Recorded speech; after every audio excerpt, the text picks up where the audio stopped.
The sword was perfect. The cut was flawless. But the body failed. In the winter of 1547, a young samurai named Renjiro stood in the courtyard of his dojo in the mountains of Echigo province. His blade sang through the air in sequences so precise they seemed choreographed by the gods themselves. Every angle measured. Every breath controlled. His sensei had called him a prodigy of kenjutsu, the art of the sword. But prodigies do not always survive. Renjiro had spent 8 years mastering technique. 8 years learning the 17 classical cuts of the Katori Shinto Ryu. 8 years perfecting stance, timing, distance. He could disarm 3 men in succession without breaking form. He could split a falling leaf at twilight. His movements were art. But art does not win wars. What Renjiro had never mastered was Hōjō Undō, the brutal, unglamorous conditioning that the older warriors practiced in silence before dawn. While they lifted stones, carried logs, and dragged weighted sleds through snow, Renjiro refined his cuts. While they submerged themselves in icy rivers and held horse stances until their legs trembled, he studied scrolls and perfected footwork. His sensei had warned him. A sword without a body to wield it is decoration, the old man had said, his voice rough as gravel. Technique will give you the first kill. Conditioning will give you the 10th. But Renjiro did not listen. He believed in elegance. In precision. In the superiority of skill over brute endurance. He believed until the day belief no longer mattered. The principle of the forged body. In the world of the samurai, there existed a truth that separated the living from the dead. The body must be forged harder than the blade it carries. This was not philosophy. It was survival. The samurai understood what modern warriors often forget, that combat is not a moment. It is duration. It is the second battle after the first. The third engagement when your shoulders burn. The ninth opponent when your lungs claw for air and your legs no longer obey. Technique can only be executed by a body that remains functional under duress. This is why the ancient warriors practiced Hōjō Undō, methods of conditioning so severe, so methodical, that they transformed the human frame into something closer to iron than flesh. These were not exercises. They were rituals of transformation. Daily acts of violence against comfort. They lifted river stones, irregular, unbalanced, unforgiving. Not weights designed for the hand, but raw earth shaped by water and time. They carried these stones across fields, up hillsides, through shallow streams. The instability forced the entire body to adapt, to stabilize, to become structure itself. They swung logs, thick, heavy, splintered wood cut from oak and pine. Overhead. Side to side. Hundreds of repetitions until the shoulders burned and the core turned to stone. This was not strength training. This was endurance under load. They dragged sleds weighted with sand and iron across dirt paths and snow-covered ground, their legs driving forward long after the muscles screamed for mercy. They did not stop when it hurt. They stopped when the distance was covered. They held stances, kibadachi, the horse stance, for minutes that stretched into eternity. Knees bent, spine straight, breath controlled, while the thighs ignited and the mind begged for release. But the body was not permitted to quit. The body was being taught that discomfort was not danger. And they submerged themselves in winter rivers, standing waist-deep in water so cold it burned, practicing strikes and forms while their skin turned blue and their breath came in gasps. This was not punishment. This was calibration. The nervous system learning to function under extremes. All of this, every stone, every log, every frozen river, was designed for one purpose, so that when the blade was drawn in battle, the body would not fail the warrior. Renjiro had ignored this. He had chosen grace over grit. Precision over endurance. And in the spring of 1548, the world tested him. The rising storm. Word came in the night. A rival clan had breached the northern border. 12 samurai were dispatched to intercept. Renjiro was among them. He rode through the rain with his katana strapped to his side, his confidence unshaken. He had trained for this. He had rehearsed every scenario. In his mind, he saw himself moving through enemies like water through stone, fluid, unstoppable, inevitable. The battle began at dawn in a valley choked with mud and mist. Renjiro's first kill was perfect. A rising cut that severed tendon and artery in a single motion. His second was textbook, a deflection followed by a diagonal slash across the collarbone. His technique was flawless. But the enemy did not stop. They came in waves. Not with elegance, but with ferocity. Not with form, but with relentless pressure. By the fourth engagement, Renjiro's breath was ragged. By the sixth, his arms felt leaden. By the eighth, His legs wobbled beneath him like a newborn colt. His lungs burned. His vision tunneled. His perfect cuts became desperate swings. And then, in the chaos of the 10th clash, a spear found his ribs. Not because his opponent was faster. Not because his technique failed. But because his body, untrained, unconditioned, unforged, could no longer execute what his mind commanded.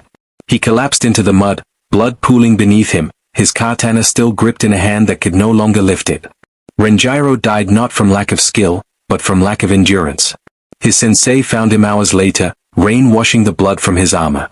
The old man knelt beside the body, closed the young warrior's eyes, and spoke to the wind. Technique gave you 8 kills. Conditioning would have given you 12. The anatomy of collapse. What killed Renjiro was not the spear. It was glycogen depletion, lactate accumulation, and central nervous system fatigue, a cascade of physiological failures that no amount of sword skill could prevent. When a muscle contracts, it burns fuel. In short bursts, the body uses phosphocreatine, a rapid, explosive energy system that lasts about 10 seconds. Perfect for a single devastating cut. Then it shifts to glycolysis, burning glucose stored in the muscles.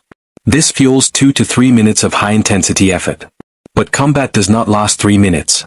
Battle is duration. It is repeated explosive efforts separated by seconds of chaos.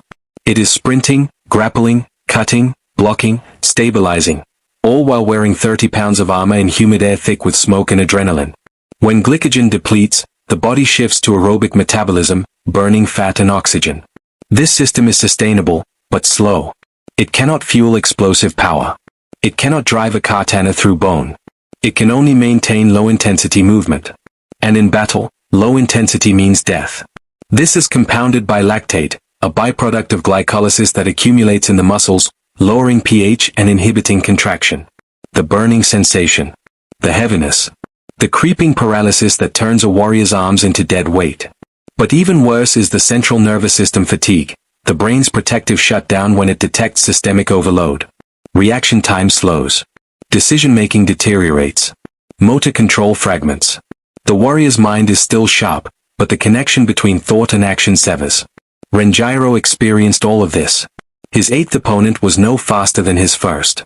But Renjiro's body was no longer the same body that began the fight. This is what the samurai understood. This is why they practiced Hōjō Undō. They were not building muscles for appearance. They were expanding glycogen stores. Increasing mitochondrial density. Training the oxidative enzymes that allow sustained power output. Conditioning the nervous system to function under acidosis and fatigue. They were forging a body that could remain dangerous when every instinct screamed to collapse. The system of forging. In the dojo where Renjiro had trained, his death became a turning point. His sensei, now older and haunted by the loss, restructured the training entirely. Technique would still be taught, but it would no longer be the foundation. The foundation would be capacity. Every student, regardless of skill, would begin their training with Hōjō Undō. Not as punishment. Not as supplemental conditioning. But as the core. Before the sword was drawn, the body would be built. The system was simple. Brutal, but simple. Stone carries. Every morning, before the sun rose, each student lifted a river stone, 20 to 40 kilograms, and carried it 1 ri, approximately 4 kilometers. No rest. No setting it down. The grip would fail. The forearms would scream. The core would tremble. But the stone would be carried. This trained grip endurance, core stability, and the ability to maintain tension under prolonged load, all essential for controlling a katana through extended combat. Log swings, 300 repetitions. Overhead, side to side, rotational. The log was thick, uneven, unforgiving. The shoulders burned. The lats seized. The obliques turned to fire. This conditioned the posterior chain and rotational power necessary for generating cutting force without relying on arm strength alone. Weighted sled drags. Twice per week, students dragged sleds loaded with stones across a dirt path that climbed a hillside. 100 meters. Rest. Repeat. 5 rounds. This developed the hip drive, leg endurance, and cardiovascular capacity to sustain explosive movement across the duration of a battle. Stance holds. Every evening, after technique training, every student held kibidachi for 5 minutes. Then 3 minutes. Then 2. Then 1. 4 rounds. The trembling. The burning. The mental war between will and body. This taught the nervous system that discomfort was not a signal to stop, it was merely sensation. Cold water immersion. Once per week, students entered the river at dawn when the water was coldest. They stood waist deep and practiced subui, basic cutting drills, for 10 minutes. This trained the body to maintain motor control and focus under extreme physiological stress, simulating the shock and chaos of battle. None of this was glamorous. None of it resembled the elegant sword forms that outsiders admired. But every element served a singular purpose, to ensure the body did not betray the warrior when it mattered most. The transformation. Among the new generation of students was a boy named Kenji. He was not naturally talented. His cuts were slow. His footwork clumsy. His understanding of distance poor. But Kenji did not miss a single day of Hōjō Undō. He carried the stone every morning, even when his hands bled. He swung the log even when his shoulders felt like shattered glass. He dragged the sled even when his lungs burned and his vision blurred. He did not do this out of love for the training. He did it because the system was non-negotiable. The dojo had established a rule: miss one conditioning session, and you do not train technique that day. Miss 3, and you are dismissed from the dojo. There was no motivational speech. No inspiration. Just consequence. And slowly, over months and then years, Kenji's body changed. His grip no longer failed. His shoulders no longer fatigued after a dozen cuts. His legs no longer wobbled after 3 minutes of movement. His breathing remained controlled even under exertion. He was not faster than Renjiro had been. He was not more precise. But he was durable. And durability, in the world of the sword, is the difference between a warrior and a corpse.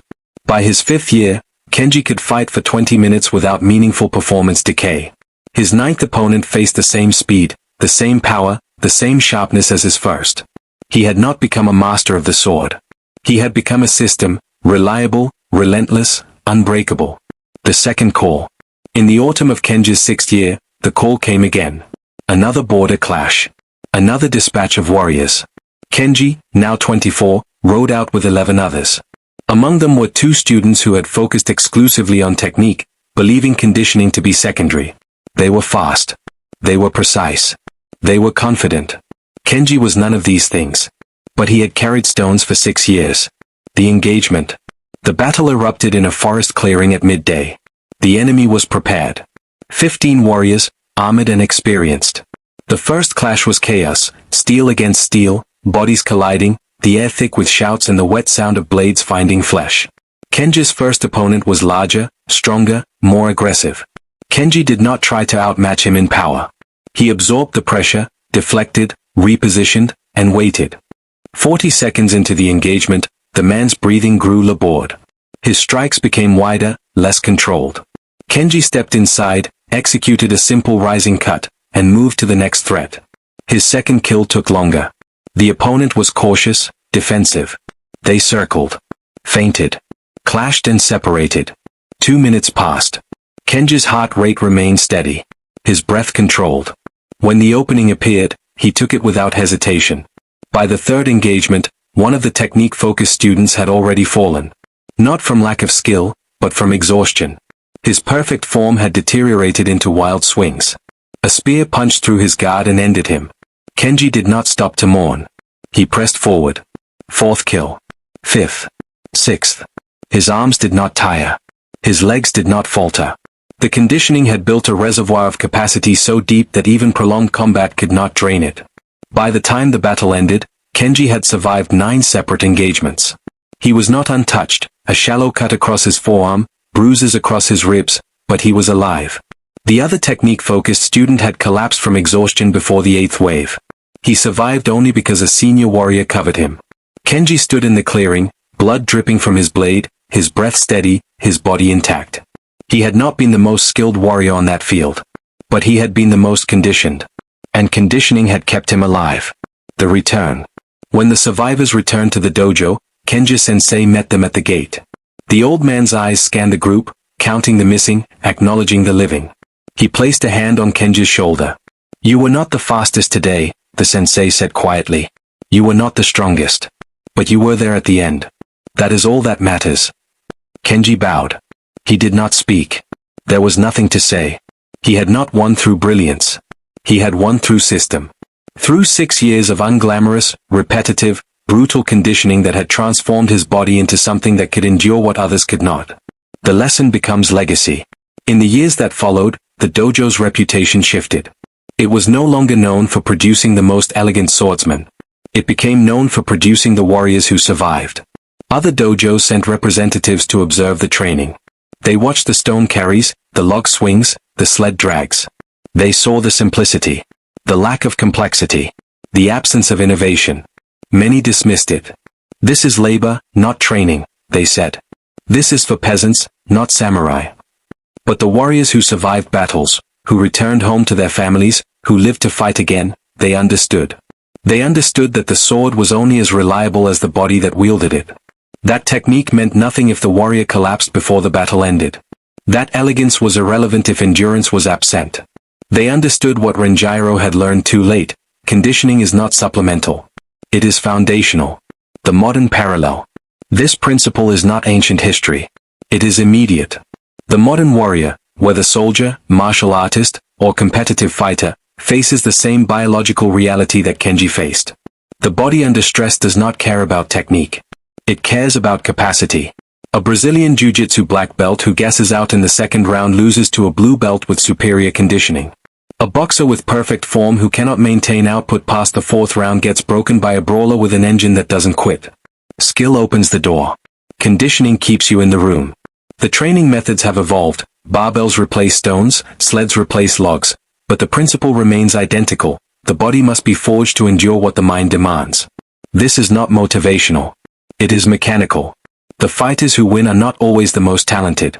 They are the ones whose systems, cardiovascular, muscular, neurological, remain functional under duress. They are the ones who have done the unglamorous work. The early mornings. The heavy carries. The conditioning sessions that offer no applause, no recognition, no immediate reward. They are the ones who have built a body that does not fail. The anti-motivation truth. Here is the truth that no one wants to hear. Motivation is irrelevant. Kenji did not wake up every morning excited to carry a stone 4 kilometers. He did not feel like dragging a sled up a hill in the rain. He did not find joy in holding a horse stance until his legs trembled. He did it because the system was non-negotiable. The dojo did not rely on inspiration. It relied on structure, on consequence, on the removal of choice. Miss a session, lose technique training. Miss 3, lose your place. The system did not care how Kenji felt. It cared whether he showed up. And over time, showing up built the body. The body built the capacity. The capacity built the survival. This is the lesson the modern world has forgotten in its obsession with motivation, inspiration, and passion. You do not need to want to do the work. You need to have done the work. Kenji did not become durable because he was inspired. He became durable because he submitted to a system that did not permit weakness. The system that forges. If you are reading this, you are not a samurai. You will not carry stones across mountains or stand in frozen rivers. But the principle remains. You must build a system, a non-negotiable structure, that transforms the body before it is tested. Here are the rules. Not guidelines. Not suggestions. Rules. Rule 1. Conditioning is not optional. It is not the thing you do if you have time. It is the first thing. The foundation. The non-negotiable. Before you practice technique, before you drill combinations, before you refine your craft, you build your capacity. If your body cannot sustain output, your skill is decoration. 3 days per week, minimum. 60 minutes per session. No exceptions. This is not high-intensity interval training. This is not a workout you can skip because you did legs yesterday. This is the work that keeps you functional when everything else fails. Rule 2. The work must be hard, boring, and repetitive. There is no innovation here. No cutting-edge protocol. No secret method. You carry heavy things. You drag heavy things. You hold positions until the body adapts. Stone carries become farmers' walks. Log swings become kettlebell swings or sandbag cleans. Sled drags remain sled drags. The exercises are not sophisticated. That is the point. Sophistication is for technique. Conditioning is for building an engine that does not quit. You will not enjoy this work. You will not post it on social media. You will not receive applause. You will do it because the system demands it. Rule 3. The system enforces itself. You do not rely on motivation. You rely on consequence. If you miss a conditioning session, you do not train technique that day. If you miss 3 sessions in 2 weeks, you take a full week off all training. This is not punishment. This is calibration. The system teaches you that showing up is non-negotiable. That the body must be maintained like a blade, sharpened, cared for, never neglected. Write the rule down. Share it with a training partner. Make it public. Make it painful to break. The system must cost you something when you fail it. Otherwise, it is not a system. It is a suggestion. Rule 4, duration is the metric. You do not measure progress by how much you lift.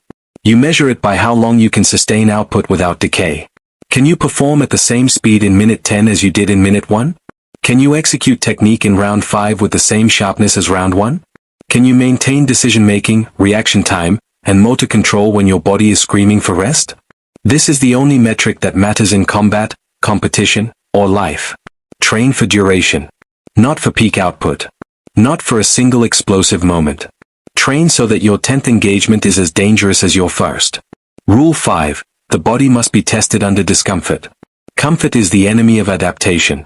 The samurai stood in frozen rivers not because it made them tougher in some abstract sense, but because it taught the nervous system to function under extreme stress. You must replicate this. Train in heat. Train in cold. Train when you are tired. Train when you are sore. The body adapts to the conditions it is repeatedly exposed to. If you only train when you feel good, you will only perform when you feel good. And combat, whether physical, mental, or professional, does not wait for you to feel good. Expose yourself to discomfort systematically. Not recklessly, but regularly. This is how you build a body that does not flinch when the conditions turn hostile. The death of motivation. Motivation is a lie sold to people who want to feel ready before they act. You will never feel ready. You will never wake up and want to drag a sled in the rain or hold a plank until your core burns. The samurai did not train because they were motivated. They trained because the system was inevitable. You must build the same inevitability. Make the work so embedded in your daily structure that not doing it feels like a disruption. Not doing it costs you something. Not doing it removes a privilege. Not doing it creates visible consequence. This is not inspiring. It is not uplifting. But it works. The closing truth. Renjiro died because he believed technique was enough. Kenji survived because he submitted to a system that built his body into something that could endure. The difference between them was not talent. It was not intelligence. It was not even effort. The difference was system. Renjiro trained when he felt like it. Kenji trained because the structure demanded it. Renjiro focused on what looked impressive. Kenji focused on what worked when nothing else did. Renjiro died in the mud with perfect technique and an exhausted body. Kenji stood at the end of the battle, bruised, bloody, but alive. You are not a samurai. But you face the same choice. You can build your skill and hope your body holds. Or you can forge your body so that when the skill is tested, you remain functional. You can rely on motivation, inspiration, and passion. Or you can build a system that does not care how you feel. You can train when it is convenient. Or you can train because the system is non-negotiable. The battles you face will not wait for you to be ready. They will not pause when you are tired. They will not stop because you need a break. They will test you at your worst. And only the body that has been forged through repetition, discomfort, and unglamorous work will endure. This is not a message of hope. It is not a call to be your best self. It is a reminder, the body fails, or it endures. The choice is made long before the battle begins. Carry the stone. Swing the log. Drag the sled. Not because you want to. Because the system demands it. And the system does not negotiate.